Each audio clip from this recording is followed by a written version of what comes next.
सम्पूर्णमा नमस्ते। आज म ड्राइभिङ लाइसेन्सको प्रिन्ट सम्बन्धी जानकारी दिन चाहन्छु।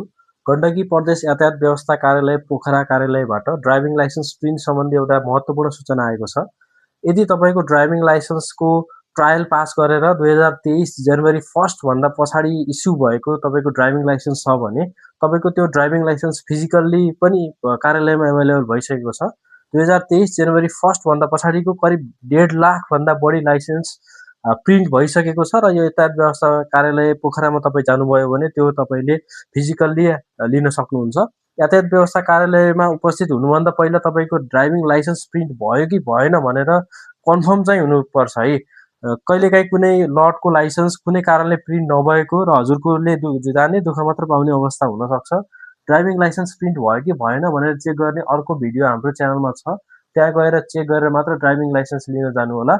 यसको अलावा यो क्युआर स्क्यान जुन स्क्रिनमा देखिरहेको छ, उक्त क्युआर स्क्यान गरेर तपाईँले त्यो भिडियो पनि हेर्न सक्नुहुन्छ।